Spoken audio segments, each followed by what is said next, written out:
আসসালামু আলাইকুম রহমতুল্লাহি ওবরকাতুহু।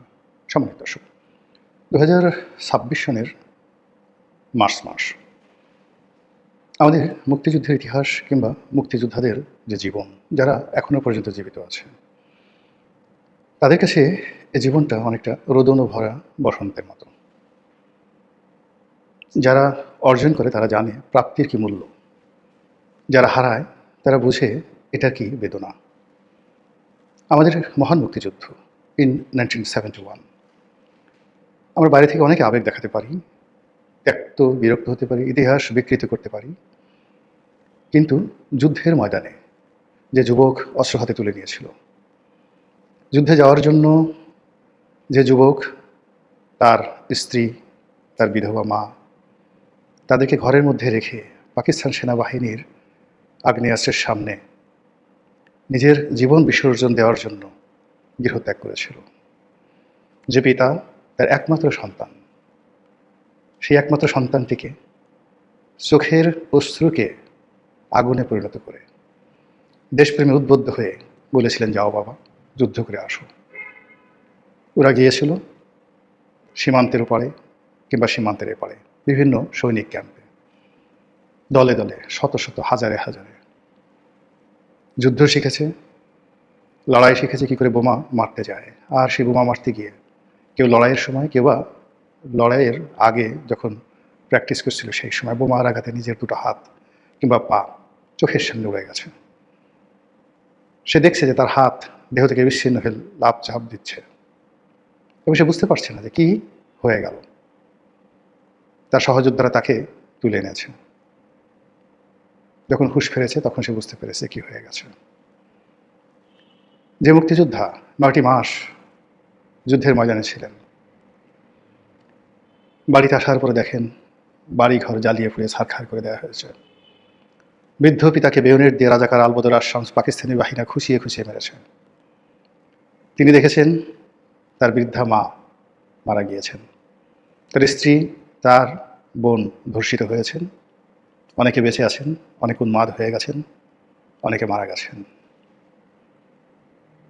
সেই শোক মাটি চাপা দিয়ে যখন স্বাধীনতার পতাকা পথ করে উড়ে, যখন আমার সোনার বাংলা আমি তোমায় ভালোবাসি এই কথা বলে লোকজন গান গায়, যখন সেনাবাহিনী 16ই ডিসেম্বর, 26শে মার্চ তাদের শক্তিমত্তা প্রদর্শন করে, জাতি যখন স্মরণ করে এদেশে একটি মুক্তিযুদ্ধ হয়েছিল, তখন 30 লক্ষ শহীদ, 2 লক্ষ মা বোনের ইজ্জত, লক্ষ লক্ষ মানুষের জার্তত্যাগ এবং প্রায় 3.5 কোটি মানুষের বাস্তুচ্যুতি কখনো কষ্ট হয়ে দেখা দেয় না।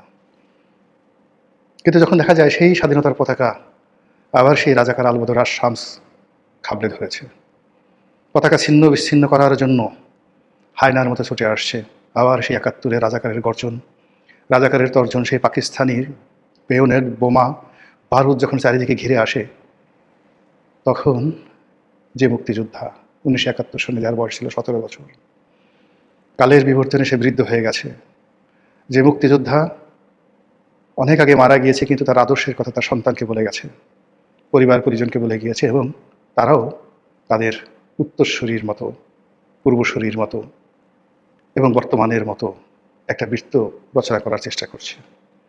অতীতে তাদের পূর্বপুরুষেরা কীভাবে যুদ্ধ করেছে, যারা বর্তমানে কীভাবে যুদ্ধ করছে, আর আগামীতে তাদের সন্তানরা যেভাবে যুদ্ধ করবে, তার যে বৃত্ত, এটি যখন আঁকার তারা চেষ্টা করে, তখন সেখানে যে গান হয়, যে কবিতা হয়, সেখানে যে শিল্প হয়, সাহিত্য হয়, ইতিহাস রচিত হয়, ওটাই একটা জাতির সভ্যতার পাদপীঠ। এভাবেই 71 থেকে আমরা চলে আসছিলাম 2025 অবধি।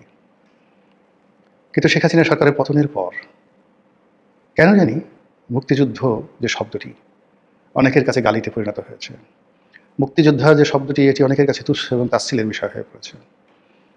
71-এর রণাঙ্গন, 71-এর গান, কবিতা, 71-এর ধর্ষিতা, সব কিছু কোথায় হারিয়ে যেতে বসেছে। নতুন করে 47 আসছে, নতুন করে আরও কত শব্দ আসছে, সেই ইনকিলাব, ইনকিলাব, ইনকিলাব, আর কত কত। কিন্তু কোথায় গেল জয় বাংলা, কোথায় গেল জয় বঙ্গবন্ধু? এরকম যখন আমরা ঘুরপাক খাচ্ছিলাম, তখন যে অন্তর্বর্তীকালীন সরকার এরা কি করলো, কি বুঝলো, আমরা কিছুই বুঝতে পারলাম না।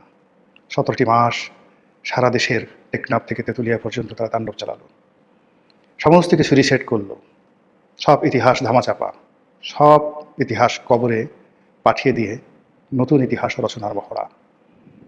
ভাঙা হলো 32 নম্বর, মুক্তিযুদ্ধের যত ভাস্কর্য আছে টিটকারি করা হলো, মুক্তিযুদ্ধের যত দলিল দস্তাবেজ আছে তা ছুঁড়ে ফেলে দেওয়ার হুমকি দেওয়া হলো। তারপর আবার তারা কোথায় যেন হারিয়ে গেল। তারপর আমরা দেখলাম একটা নির্বাচন হলো, নির্বাচনের পর একটা সংসদ আমরা দেখতে পেলাম।